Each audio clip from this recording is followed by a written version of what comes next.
everyone, it's Candice Dickinson here, Artistic Director at HART, and I'm so excited to be talking to the amazing Alex McDonald Villarreal today, who is the writer and star of our upcoming production of Ethnically Ambiguous. Yay! Yay! I can't wait. Yeah, I normally talk to the director, but it felt more appropriate to talk to you for this. For this one, yeah. Right?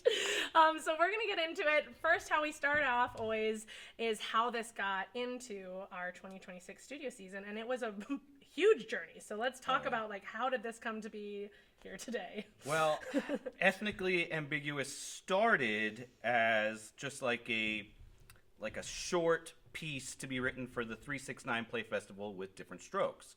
And that was 2 years ago. Mm-hmm. And it was something that Stephanie Hicklin-Beckman had asked me around Christmas.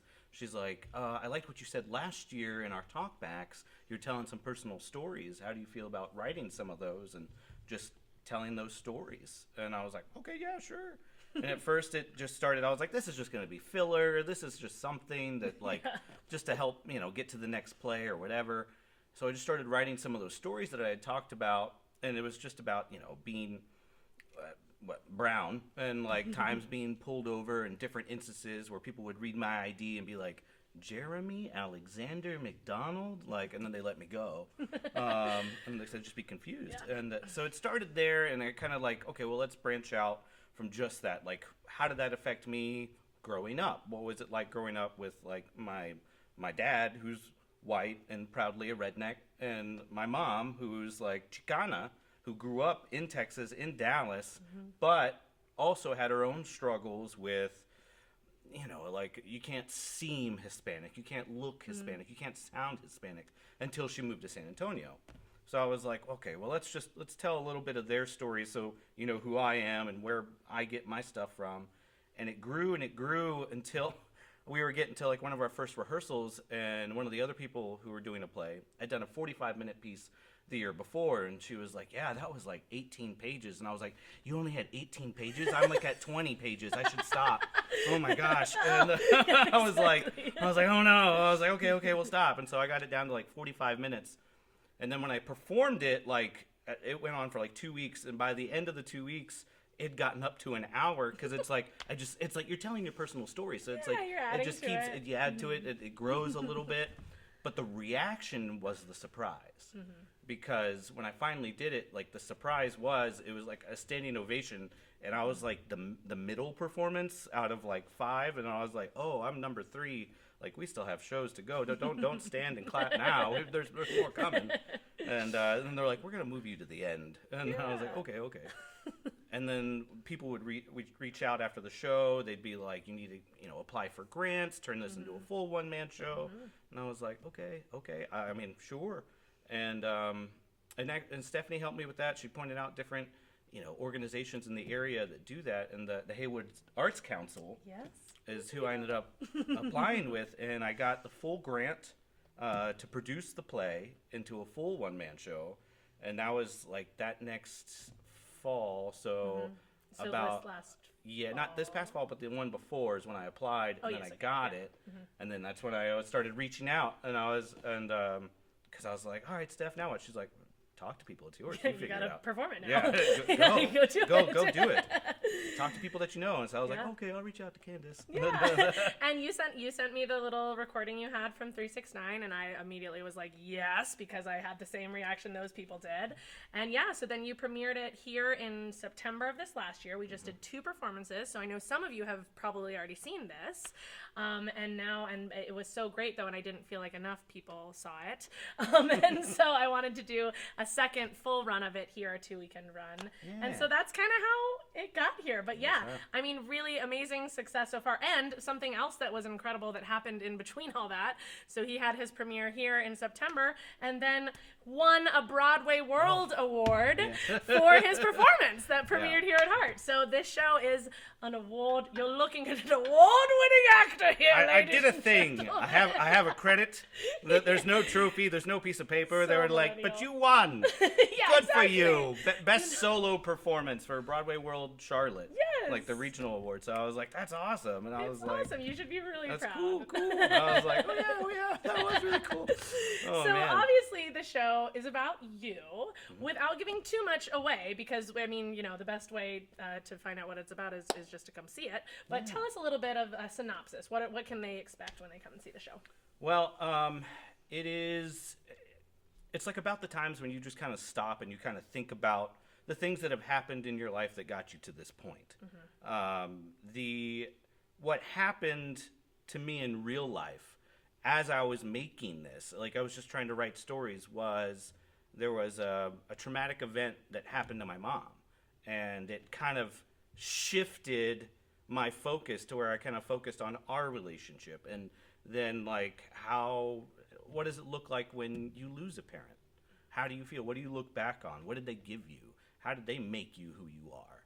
And, you know, the things that you appreciate. So the story is actually set like in my basement, like during Hurricane Helene, because it's like you're trapped with nothing else to do. There's no electricity, no power. You're not watching TV. What are you doing? And I'm reflecting on memories. I'm going through photo albums. Yeah, exactly. And I share the photo albums throughout the play. They appear up on a screen. And it just kind of goes with the story of the different times in my life. And it jumps back and forth. It's not linear. But it's like, I'd love to see Baby Alex at this part of the show. Yeah, it starts with me at like Baby Alex, but then it quickly jumps and then gets further and then goes back again. But the theme of it, like how it all connects, like it has a through line. And then when you get to the end, it's like you feel it, you see it. And my favorite part really is the ending. I can't tell you. But I will tell you, my mom will be here this first weekend to see it. So when we did it last time, she came with my grandma. And so many people afterwards were just like, it was like they were a part of the show. I was like, they weren't. I know. But they it was were reacting. so funny. Yeah, they were so in it with you. Because, it's, I think what I love so much about this piece, and I think why it's had such a good reception every time you've done it, is because you're just like infectious in how relatable you are and how engaging you are. Like we all have, like, just like, if you can just like imagine that night where you're all like around the kitchen table, people have been drinking and we're like sharing stories about like, that's what this show is to me. Like, you know, you share those stories that are like hilarious, and then you share some that are like, oh yeah, and remember when this happened. And, you know, and it just has that flow and that vibe of just like the energy of that night, you know, and but it's all in just one person. And it's very funny. I know there's a lot of like intense moments as well. There's definitely I cry happy tears at the end of it every time for sure, but there's a lot of comedy in it. This guy's really funny. So I played like all of my family members at different points, different people who also were racist towards me over the years. Yes. Hilariously, even though it's a serious subject matter, but like they're pretty comedic people, and it's just like the different things, different professors and mentors. There's so many different characters on the show that it's like something will be funny, something will be serious, and there's always something for someone to relate to. It doesn't matter what your background is. My background is, you know, Mexican American, Texan, big old mixed bag, but the biggest feedback I got was how universal the story is, or so many of the stories are. It's like someone can relate to it's family. about family. It's about family. Yeah, so that's it's really about what family. it is. You So I kind of skipped over a part. I did want to, if you guys are looking like, oh my God, how do I know this actor? So Alex has been in 2 shows at HART. He was in both of the Pemberleys. So you saw him first as Mr. Bingley? Mr. Bingley and Miss Bennett. And Miss Bennett, Christmas Pemberley. And then when we did Wickham's this last, he was the terrible Mr. George Wickham. Yes. That rapscallion. That rapscallion. Yeah, I went from, you know, golden retriever energy to like just that bad smarmy guy. Yeah. And of course the show he did here in September, but you work a lot in Asheville as well. Yeah, I've done shows with Different Strokes, Montford Park Players. I first got to Asheville being on tour for Bright Star Touring Theater I worked for them 2011, 2012, and then I moved here in 2013. Nice. But yeah, and then let's see, you were with Nemesis Shakespeare Company. Yeah, you do a lot of Shakespeare. Multiverse Theater Company. Yeah, lots of, back when the Magnetic was still around. Yes. Did some shows there. So. Yes. Well, back to Ethnically Ambiguous. So this is now, I guess, your third iteration of doing this. Yes. So what has been a challenge you've had to overcome, whether it's with this time or just a challenge you want to talk about in general with performing a one-man show? I think number one challenge is drinking water throughout the show and not choking.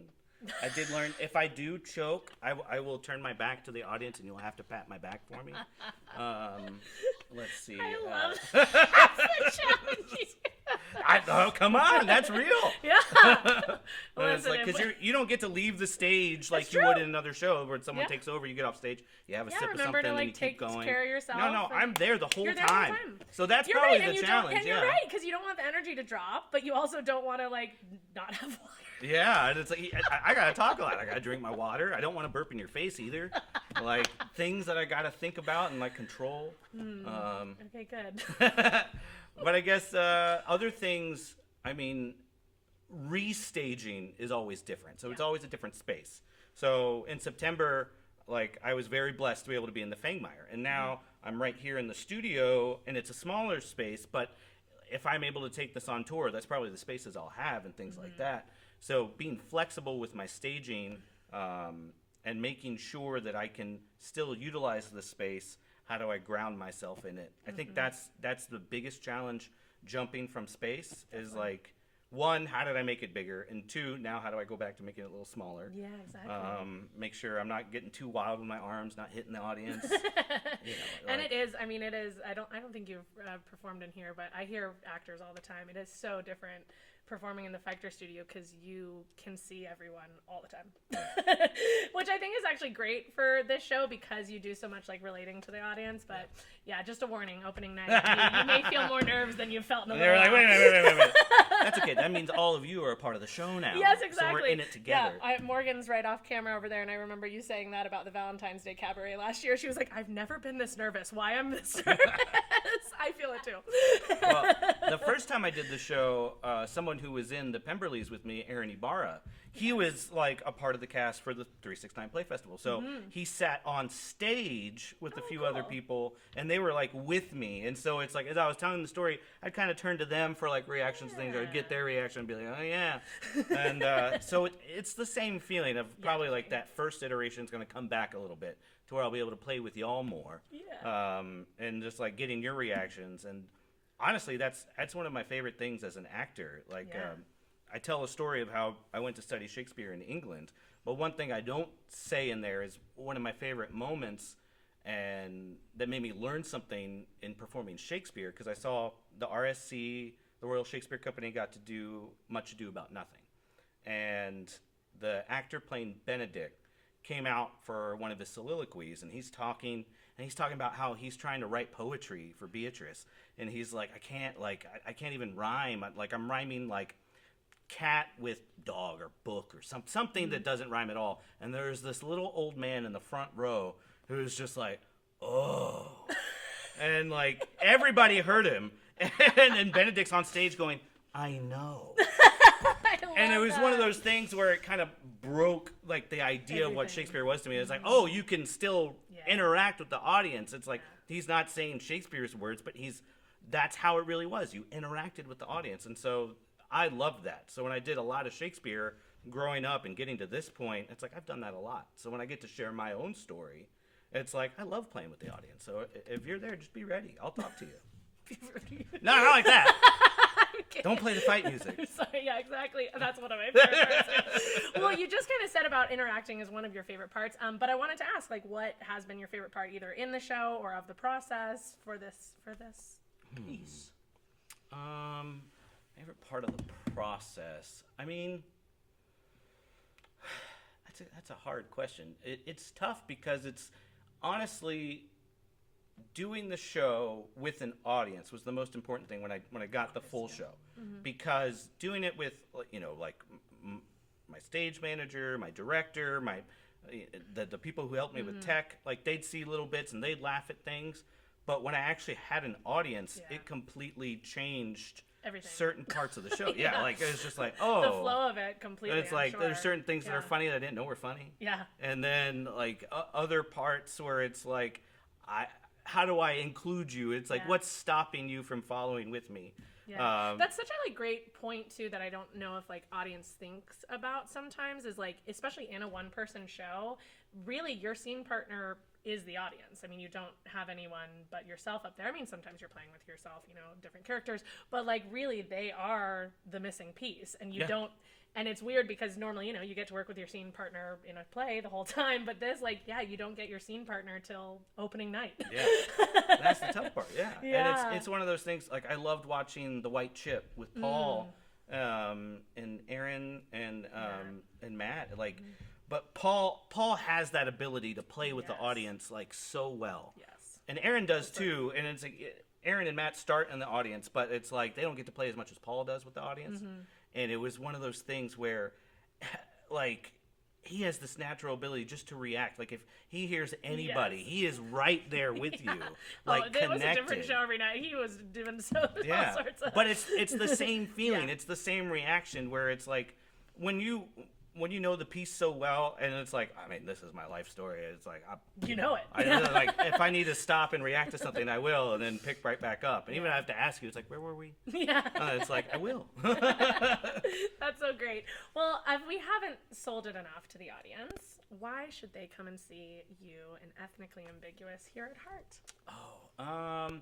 I think the best reason you should come see Ethnically Ambiguous is so you can laugh, so you can cry, so you can just hear a fun story and relate to it and just kind of be brought back to life, like to earth. It's like there's normal stories, everyday stories, and one of the most important things I think anyone can do is seeing other people's stories. Because it's like anyone can do theater. Everyone has a story. Write your own. Perform your own. It's like... That's the important part. Yeah, it is. And I will say, because I know Alex won't say this about himself, but I hope you guys trust my judgment at this point. I'm telling you, this show is incredible. There's a reason I brought it back. I felt like more people need to see it. It is so good.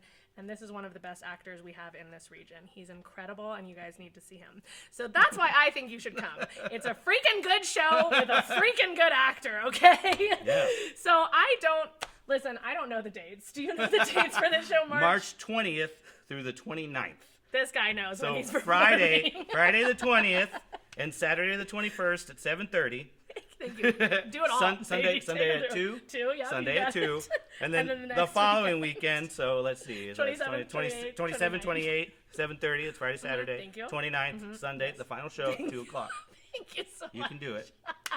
So tickets, of course, are at hearttheater.org. We can't wait to see you guys there. Thank you so much for bringing us to Heart again. Of course. And we'll see ya. Bye. Bye.